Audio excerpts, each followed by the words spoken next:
Hi everyone, how's everybody doing? Well, I have to say that I'm not really feeling very cheery today because we've all read about the terrible gas leak that's happened in Visakhapatnam, and so far I think about 11 people have died and many have been given medical aid, and we don't know what the impact of this gas leak is going to be like. But I think all we can do is just pray and hope for the best. Also, I saw a very disturbing video today about our poor migrant laborers who've been walking now for days trying to make their way back home. Many of them are walking almost 1200 or 1500 kilometers trying to get back to their homes and their villages, and unfortunately they're having a very hard time getting hold of trains. They're mostly traveling without food, without water, trying to take whatever rest they can on the side of the road. And it's just really heartbreaking to see how they've been so terribly marginalized in such an awful crisis. And again, I always say this, and I urge you all to please be kind and try and donate in whatever way and form you can to help these poor guys. In fact, today happens to be Budh Purnima, and someone just sent me a message saying it's a great day to be to donate and to help someone. So I can only request you all to do whatever you can in whatever shape and form, and just help people in this terrible time of crisis. I think the one silver lining that I can look for today is my guest who I'll be talking to. He's an environmentalist, Vimlendu Jha, and he'll probably be able to give us a slightly happier picture about the one clear benefit of the lockdown, which is the impact on the environment. And we all know that that's not going to last very long because, humans, we don't learn. I think all he can do is guide us to make better choices and explain to us what the impact of our carbon footprint is on the planet. So I'm going to bring him on soon, and let's hear what he has to say. And once again, thank you guys for tuning in. So I'm going to just send a request to... Okay, send successfully. Let's see if he's around.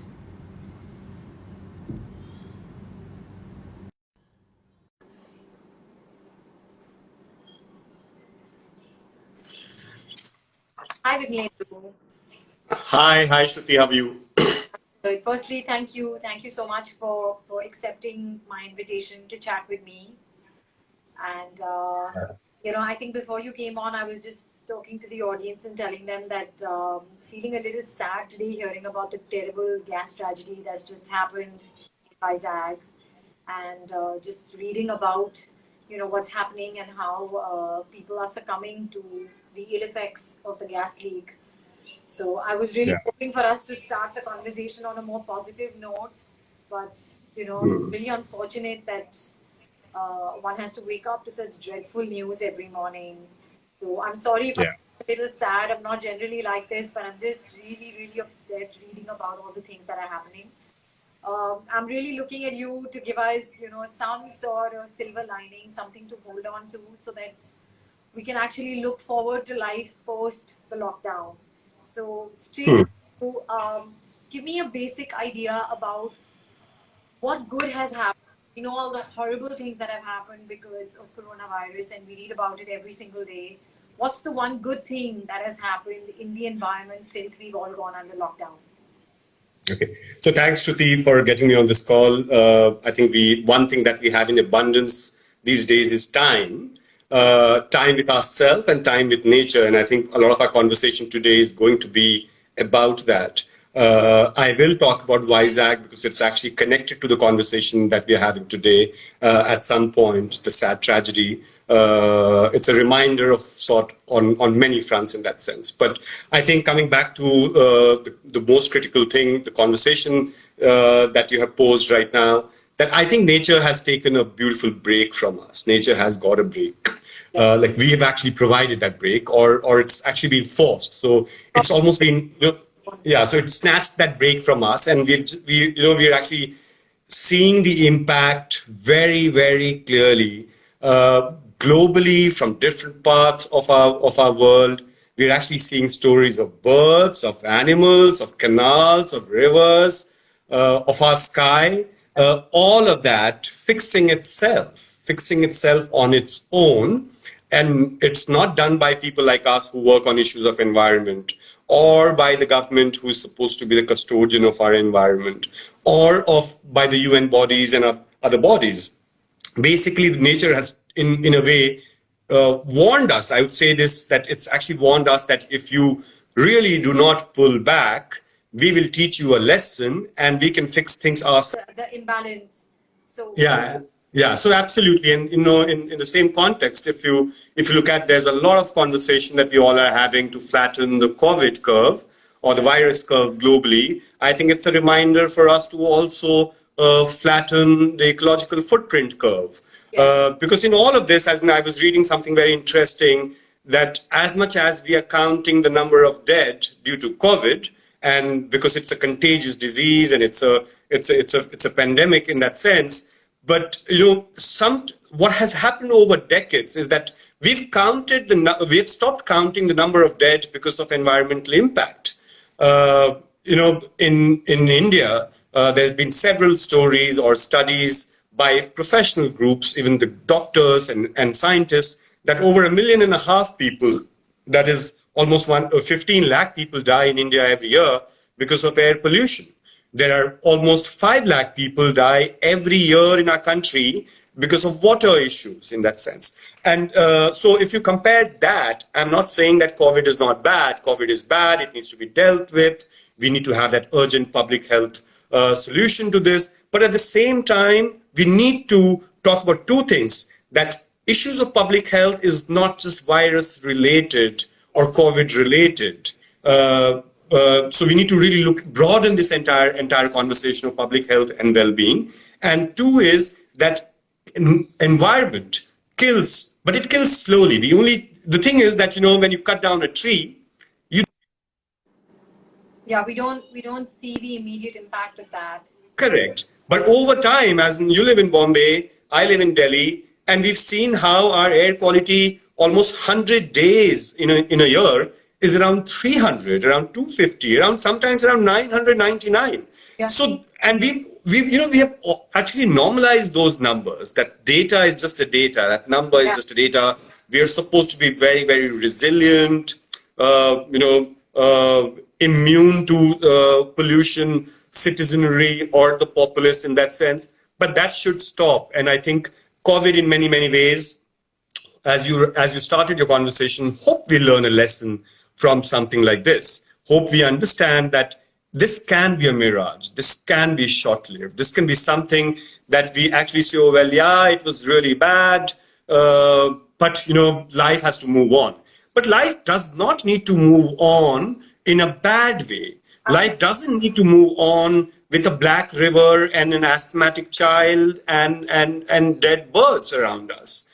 It's important to really have that connection, hope, all of us. And I'm talking about, in our conversation today, we'll talk about 3 layers of responsibility. One is the individual responsibility at the end of the day. This creation of a bad world or pre-COVID polluted world and bad nature is our own need and greed, or for that matter, want and greed. And therefore, it's important to talk about individual responsibility and lifestyle. Point number 2 is, as a collective, as a community, as families, what do we demand? How do we move as a society? How do we build as a society? How do we eat as a society? So that collective understanding of things and collective approach towards some of these issues of sustainability and pollution and solution towards sustainability needs to be sought. And the third is the bigger picture, that at the end of the day, you and I can't go and put 1 bucket of fresh water in the river to fix the river. Absolutely. It has to be the government. It has to be the government. And that brings me to the morose news that we found this morning of almost 13, 14 people dead. We're still counting the dead. I don't know if you've seen the visuals of people collapsing on the streets and the Yeah. drains. I think people are Of falling off, and the government is sending people in exact, if people are yeah. affected in their household. Why should, what kind of an industry? Of course, we need industries, but imagine setting up an industry in a human settlement area and a small little leak that has caused this. We haven't learned from 1984. We haven't learned from Bhopal gas tragedy. We haven't learned from the Sterlite factory, in South, where there was contamination of groundwater and everything else. So we all need to look at that. What's the kind of progress that we are imagining for ourselves and for our society and for our nation slash world in that sense. So it's an interesting, important pause time, I would say, for nature and for us. But Vimlendu, here's something which I think all of us what we don't end up realizing is that number one, somewhere we've been told that you'll have to choose either this or that. We've been told that, look, if you want your country to progress, or you want to move towards automation, you want to see industry, you want to see growth, you want to see economics, then yeah, it's going to happen at the cost of the planet. It's been taught to us. So somewhere it's like, okay, so you end up feeling that, okay, I'm part of the problem because I'm also choosing these evils. And Absolutely. secondly, quality of life is something that Indians don't understand. It is not a part of our fundamental rights. Yeah, yeah. Life, basic access to clean air, clean water. These are things that any citizen in any country should be given by the government. That's right. So, yeah. Accept that it's okay to have a substandard life because somewhere, guess what? 2 more malls can open, or 5 more industries can be set up. But the point is, every bit of development is not affecting me the same way, but the impact on the environment is affecting everybody equally. That's right. So, Shruti, you rightly that you said, I think, we need to understand the difference between two things. One is quality of life and the other is standard of living. Absolutely. These are two different things. What we as humanity, as civilization, and I would say this is not just an Indian problem, it's a global problem because we've also embraced it from elsewhere in that sense, right? If Ganges and Yamuna are black today, River Ohio and River Thames were as back in the day, as black earlier, a couple of decades ago. So we all have obsessed over standard of living. It doesn't matter whether we have clean air. We need to have data in our mobile phone. We do not bother if we have, it's more important to have more mobile network and more mobile towers than number of trees in our surrounding. As you rightly said, that Delhi doesn't, enough. It already has enough shopping malls and shopping complexes. It doesn't need one more. In fact, it can do with one more forest, perhaps, if we are saying Delhi is one of the most polluted capitals of the world. What's the joy in building that big, statue in Gujarat, or for that matter, going to Mars, when every second child actually has asthma, or the Hall of Shame, I would say that 15 out of 20 most polluted cities in the world are actually in India in that sense. So that there is, as you said, there is a problem in the model that we have been pursuing. And I would say, as when I wear the hat of a sociologist slash anthropologist slash a macroeconomy in that sense, this is something that feeds into the larger capitalist model. America would actually produce, or rich countries would actually have shifted their production units into India. Yeah. Or Bangladesh or Vietnam. Like imagine anything that you wear, be it a Zara or an H&M or everything that you wear, look at the sticker. That tells you a story of two things. It tells you a story of human exploitation and natural exploitation, right? As in those sweatshops where we get our products from. Everyone is bashing China right now as if the virus came from there. Maybe it came from there. We do not know. I do not believe in propaganda of any sort, in the sense nobody has that information. But we all have been consuming, if a choice between expensive food when you can afford it, or expensive product versus a cheap product. you do not want to get into where is my product coming from, the life cycle of that product, the production of it, whether it's made by children, whether it's made by killing my river. We do not really care in our individual lives that, the only denominator that we care about are two things. One is price, and the other is actually our identity. Yeah. Like, what would people think if I have iPhone 17? I don't know. What's the iPhone batch number now? I don't know. Whatever it would be. At Or 11. 20? 11? Okay, I don't know. I don't have an iPhone in that sense. But your sense of identity comes by flashing your Yeah. newest model in that sense. And it's fake. It's fake identity at the end of the day. It doesn't feed you. And imagine the worst is that has got into people's lives, the poorest of the poor. Like, people in our villages don't have a toilet, don't have access to education, but would have a mobile phone, right? Which is sad commentary on state of affairs, that what kind of a world have we actually built where our priorities in our hierarchy of need, our priorities are completely different. It's not physiological, it's not love, it's not safety, it's not health, it's not self-actualization. It is data. It is shopping. It is Capitalism all the way. It's absolutely. daily. So we've been fed that. And that's what, when you said that if the world goes back to something, we are desperate to go back to that world once again. Wish we can learn from this. Imagine in last 10 days, the conversation in India, when many of us have posted and written, and I've given so many interviews in last 10, 15 days about, wow, what a change. I can see the mountain range from, as in I haven't seen it from Delhi, the Himalayas as yet, but from Saharanpur, people have, and from many other areas, the government would say, oh yeah, as in, yes, I think we need to pause. No, we are fighting right now to actually bring in as many more factories as possible. Factories that were in China should come back to India. No, we don't want that Korean factory that killed so many people without really following security and environment protocols in Vizag today. Yeah. Do we want that? Do we want more and more money, but no one to actually eat that food? Like, imagine when you talk about food production, you talk about migrant workers, as in sad people. I just read a story in print that people have walked for 3 days with biscuit and water. And they're saying they're never going to come back to the spaces. We are a food surplus country. Yeah. We actually have a lot of food in our country, but we don't have food to feed the poor.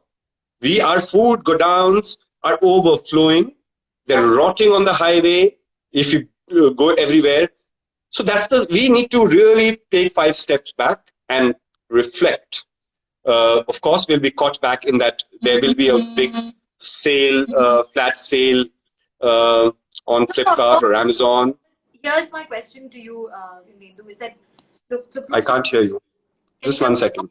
Can you hear me now? No, I think there was a call in between, and I had to cut that phone. Can you hear me now? I can hear you very clearly. Wait, I'll put a headphone so that I'm sure it will take it from there then. Let me know when you can hear me. Could you say something now? Yeah, can you hear me now? Yes, I can hear you. Okay. So I think what's more important, Vimlendu, is we can all see the air. We can see the air is clearer, hear the birds chirping. Everyone seems to be commenting on it. I can actually hear my back. There's a reverb on your device. Yeah, I think some journalist is trying to call. Can you hear me? I can hear, but I can also hear myself. Okay. Better. Yeah. Is it better? Yeah. Yes. Okay. So what I want to ask you is that we've seen, once we got locked away, how nature took its breather, right? But it's not going to last forever. We're all going to get back outside, and we're going to be confronted with a economic crisis, which is when your government and your big companies are going to go out there and advertise the shit out of consumerism in your face telling each one of us we need to spend, we need to fuel money back into the economy. And we're all coming out of a lockdown. We're all heartbroken because consuming is something that is so ingrained in us that it's the first thing we're going to want to do. And every single Absolutely. stall out there is going to have bumper sales. And Mm. you know how Indians love sales. We're going to Yeah. flock there, right? So here's my question to you as an environmentalist, talking as someone who studies the environment and can and sees it very closely every single day. What would be your piece of advice to me, a person who is definitely enjoying the clean air right now, but at the same time, yes, of course, I am looking forward to the next sale. So what are you going to tell me? How can I prevent this from happening again? See, it's a you know it's a transformation that can't be achieved overnight. Overnight, we can't have principled human beings loving and caring for nature and abandoning all their valuables and yeah, everything that we all have hoarded our lives. We don't want to let go of it. It is something that will be difficult to let go in that sense. But I feel that it's a journey that has begun. What this 40 days or 50 days or 60 days of lockdown should remind us is that what do you need and what do you want. How can you actually live how we all have been possible? It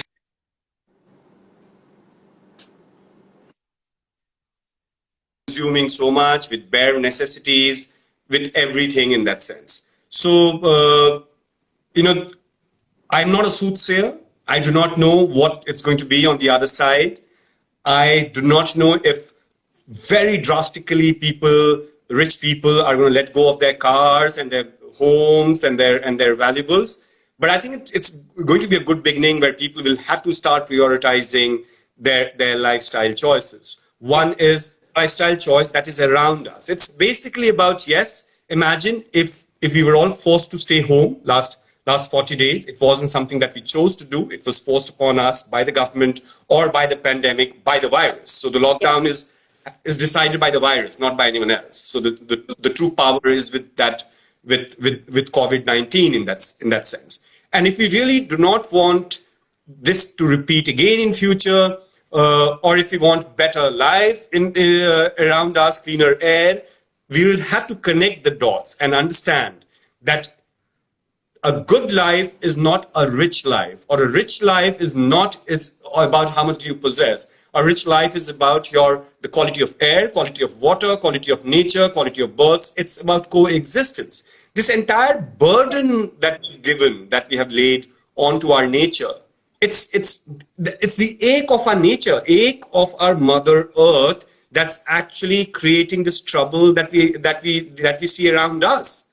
It's all it's in a way it's a response that we see. And when we talk about climate change, when we talk about virus attack, when we talk about issues of poverty, distress, so this capitalism is bad for everyone other except a few The one, producers. yes, Exactly. Like there are more and more poor people.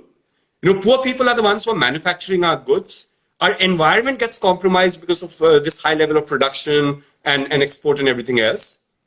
Only the rich become richer. richer in that sense.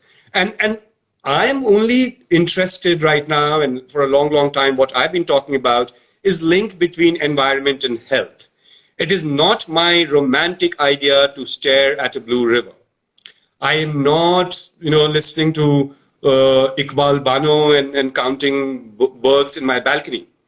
I'm not talking about that. I'm talking about how, if there is data in front of us which tells us that an average age reduces per year, as in because of air pollution and because of other things, we need to think about it. We need to start thinking about how do we actually think of this very, very selfishly and fix some of those things that harm us, harm our economy, harm our society. So, you can learn from this or forget about it and get back to normal. You Yeah, have an opportunity to create a new normal. Everyone has an opportunity to create a new normal. yeah, Or you have an opportunity to really create a bigger evil. Like yeah, let's get I think many people are saying, oh, well, this is a chance for us to be bigger than China. No, this is not your chance to be bigger than China or be a superpower. You're being stupid because you're not addressing issues of poverty, issues of ecological distress. Because if only with this much production in last 3 decades, post 91 of opening of economies, if you've arrived this far that you do not take care of rivers, 40% of India has drought, 21 cities are going to run out of groundwater by 2020. This is Niti Aayog's report. 80% of India's surface water is contaminated. When we have all that data that the government has provided us, do you want to get into more production and more consumption? No, I think we need to stop here. We need to pause here, and government will have to take that lead. And people like you and I will have to put that pressure on the government that give me better air and better quality of life rather than better standard of living. It's not about government keeps preparing more space for cars on the roads and says, oh well, don't you need broader road? No, I need air to breathe. Absolutely. I need more trees rather than more space for cars to move. Absolutely. But again, Vimlendu, what I'm coming back to over and over again, I think what is really important, and looks largely it is going to be incumbent upon the government because they control mass propaganda, right? I have to believe what the larger picture is going to show me. You can't call every single person on their phone and give them data. So it is largely incumbent upon the government to make a choice between, are you going to focus on public health, or are you going to talk about, let's try and create more development at the cost of quality of life.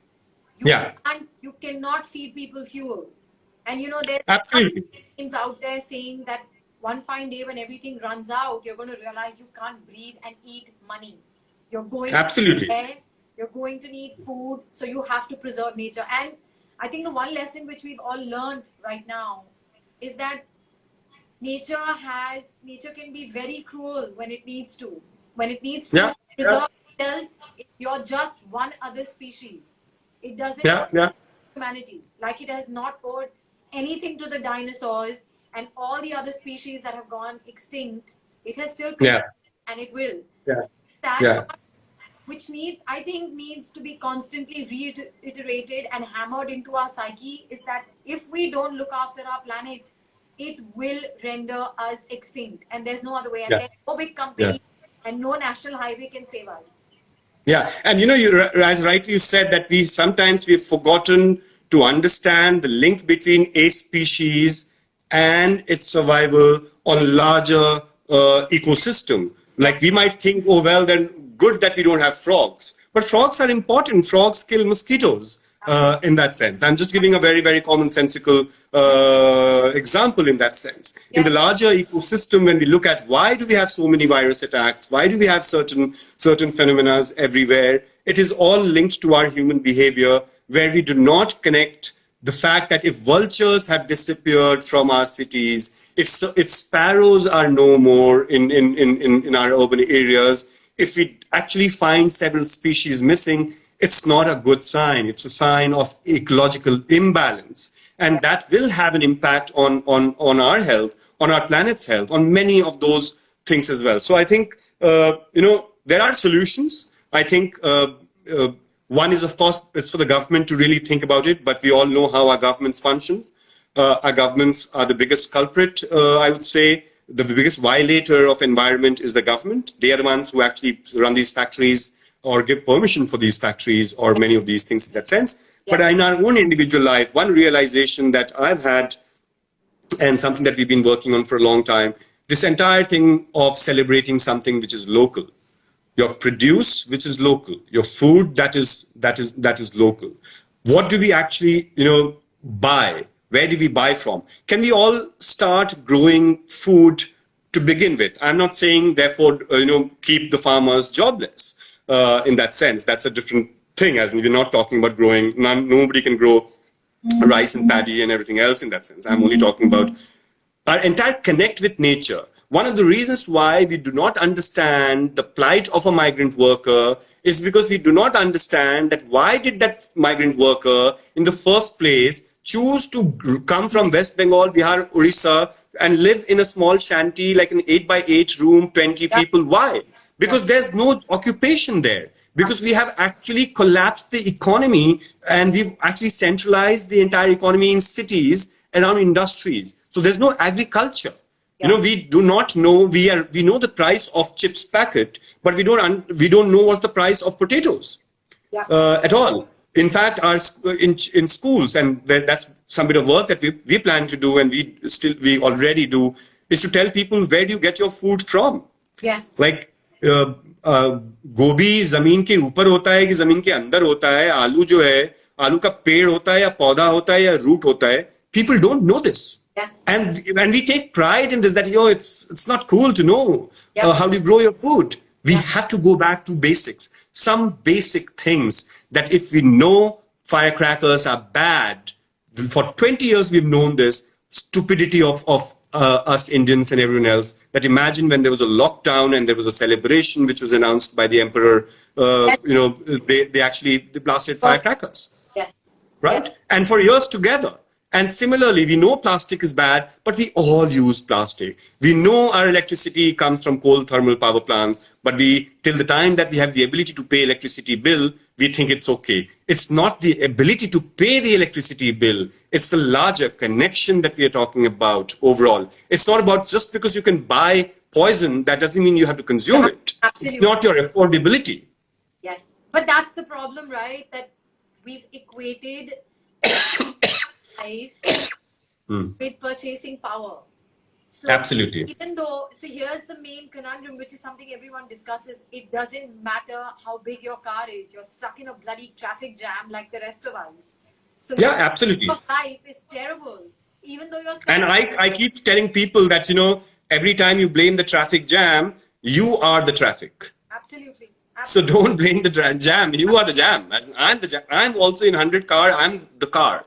Yeah. So I'm the jam in that sense. And in this, I think another thing that we actually haven't talked about, the specifics of how did we fix our air. We stopped our private vehicles. We took them off the road. Yeah. And the solution to this is public transport. Could we strengthen public? This is data enough for us to know that when we are moving vehicles, we're not moving people. Yes. If there's one person in the car, you're actually moving the car than that one person. Yes. And therefore, it's important to invest in public transport, in a robust public transport. Delhi has 10 million vehicles. 10 million, which is 1 crore vehicles is what we got in Delhi.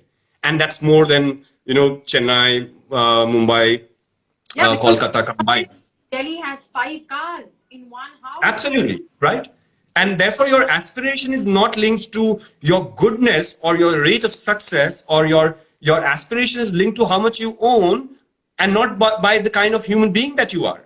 Yes. It's not about, nobody walks around saying, oh, well, listen, I have actually, planted 10 trees or 20 trees. It's about the fancy car that you actually own in that sense.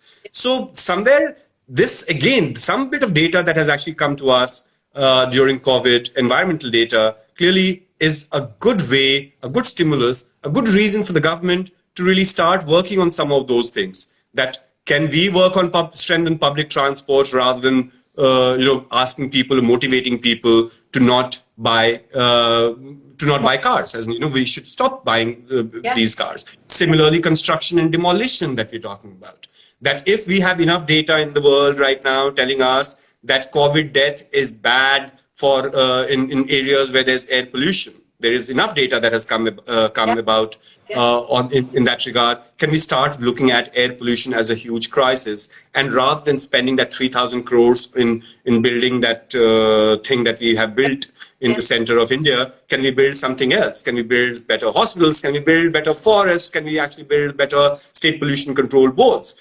These rivers are cleaner because industries are not emitting or putting pollutants. Yes. But that was supposed to be the law. Yes. They were anyway not supposed to be doing, which means government was not doing the job, and you and I were not asking that question. We thought, "Arey, yahan to chalta hai. This is a chalta hai."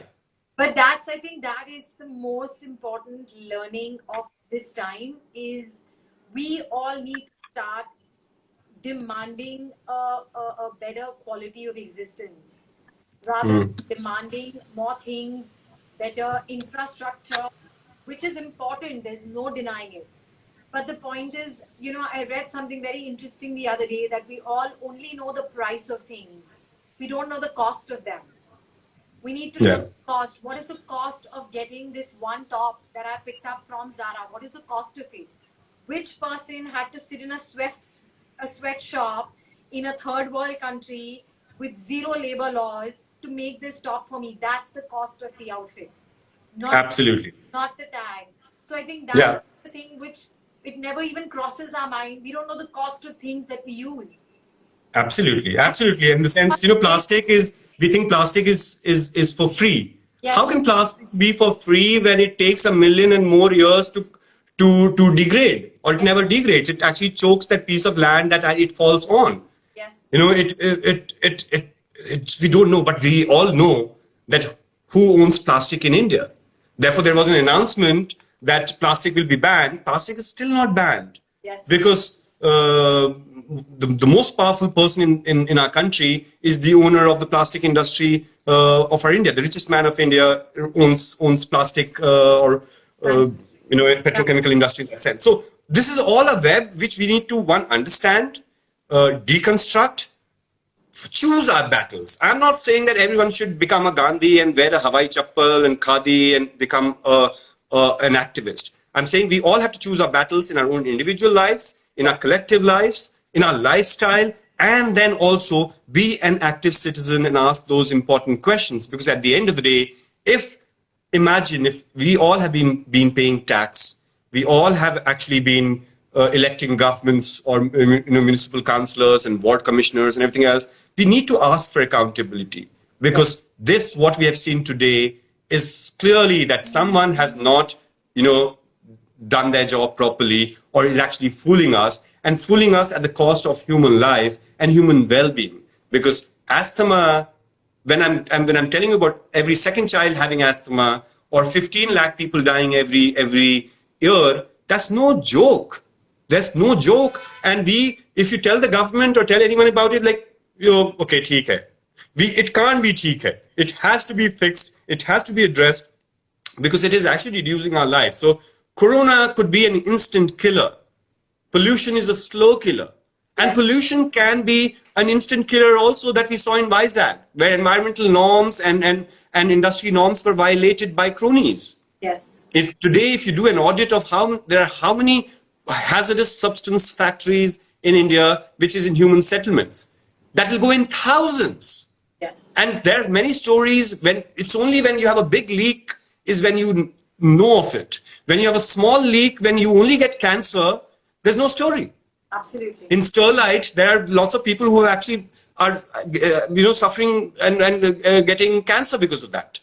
But we don't think about it. But Vimlendu, we don't even realize the cell towers in our city are exposing so many of us to radiation, which is not, we're not realizing the impact immediately because it's a slow killer. Correct. Societies are happy to plant cell towers on top of their buildings, trying to make an extra buck from the networks, but you're not realizing you're risking the lives of all the people living in that building. I think the most important thing for all of us is to feel invested. The biggest problem is we're not invested in our own health. We're not invested in Absolutely. because things, when they don't affect us, they don't come into our consciousness. For the Yeah. first time, COVID-19 has been the greatest equalizer in the world because everyone is exposed. And it has nothing to do with your socio-economic background or your standard of life, because people are getting sick everywhere. And Yeah. big developed nations are succumbing. No, that's true, Shruti. Although, as in only one minor disagreement, only minor one, that yes, it is an equalizer, but the way, or from a death point of view, yes, it can kill anyone. But in death also, how many people will actually have access to ventilator That is true. in rural India? You and I can perhaps go to Medanta and a Vedanta and I don't know, whichever five-star the places. Most people can't. And the economic impact of this that is going to be on poor, it will be People But already, anyway didn't have money to invest in health. And now imagine they have to invest in their food and also in their health right now, because there's nothing called public health. As in 1%, 2% of our GDP or less. Every year we see it's all going down. The governments started privatizing health. So when your public health is privatized, where your environment has almost been outsourced to the courts and to the activists, because the courts are the ones who are actually running our environment campaign in that sense. If there were no courts, you'd have a factory on everywhere. Pedro. Yeah, Yeah, exactly. absolutely. In that sense. So we all have to somewhere look at what kind of a world and what kind of a future generation. Of course, there's a lot of uncertainty around whether we will survive this pandemic. Say if we survive this pandemic, on the other side of pandemic, other side of COVID, how do you want to wake up? What sort of a lens that we want to have? What kind of a limb do we want to have? Do we want it to be, normal like it was, which was bad, which was black, which was gloomy, which was choky, or we can actually have something which is bright, which is clean, which is equitable, which is just, which actually is inclusive. Yes, Because this model is not just bad for environment, it's bad for human beings too. It's not, when we talk about environment and environmental justice, we not talk about justice for those birds and those bees and for the trees. We're talking about justice for that tribal whose land is or forest is going to get mined yes, because we want to really gain some money, yes, because we want to help the GDP. And hectares of our forest in the next 1 year will be mined. Imagine in last 5 years, we've cut down 1 crore trees officially. That's the government data, that 1 crore trees have been cut by giving permission, been cut in India for infrastructure and development projects. Now in Bombay, do you want better air or do you want a bullet train? yeah, Those are questions that we need to ask. As in, I was very involved with the RA issue. yes. Like, imagine All of us were. what we all need a metro, but we don't need to have a metro at the cost of our clean air. Can we have both? Can we have metro and that tree? Yes, Rather than building over the tree, can we build around the tree? yes, And that understanding that the value, the dollar value of a tree has to be understood. That you might think of a tree as the weight of the timber, but it's not that. It's the oxygen. It's many things. You might think of that as 2 feet by 2 feet space or 20 feet by 20 feet space. You think of that as a hindrance, as an impediment to your road or to your building. It's not an impediment. It's your lifeline. It's your oxygen bank. Try going and buying oxygen. You know what what ventilator is. yeah. We are gasping for ventilators while we have been chopping the ventilators of our country, of our world, last several decades.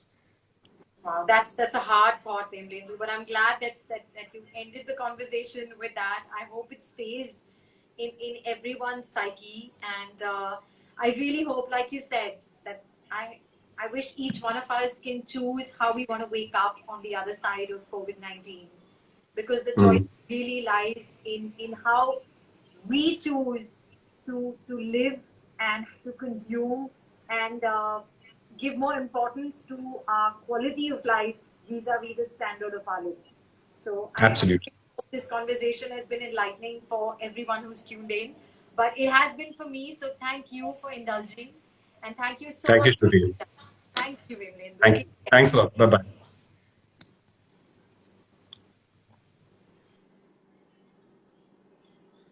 Well, guys, I think we all know what the answers are. And of course, we all want to buy things and own things and travel and see the world and all of that. But it comes at a very, very, very high cost. And this time, the cost is to us. It's to our lives, it's to our well being, our parents' lives, our kids' lives. So, are we all going to make better choices? Are we going to forget the things that we have learned during the lockdown? Because trust me, the moment the lockdown lifts, the government and all the big companies are going to work very hard to make us forget. And they will all put soothing balms of sales and cheap things that we can buy and holidays that we can take and all the things that we need to forget what really matters. And I read something the other day on a tweet where this woman wrote, I'm sorry, I'm not being able to recall who she was, but she said that my father was a billionaire, and for all the money in the world, he died gasping for air. So we have it, it's for free, and nature gives it to us in abundance. So I really think that the choice lies largely with us. And of course, the government is going to have to take tough measures to make sure that we preserve the environment.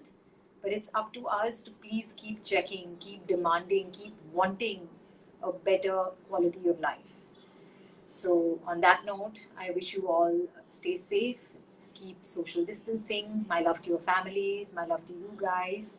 And I really hope that all those who are suffering in Vizag, uh, I hope that not all is lost and the authorities can take charge and get people to safety. And my prayers to those who sadly succumbed to the terrible tragedy. As for COVID-19, we don't know when it's going to end, but we can all just hope that it's soon and we're all safe and happy. I will let you know who I'm going to be chatting with again soon. Uh, Stay on my timeline and you will be updated. But thank you for being a part of all the chats that I've had so far. They've been very enlightening for me, and it's just been really nice to have you guys join in. I love you all. Take care and stay safe.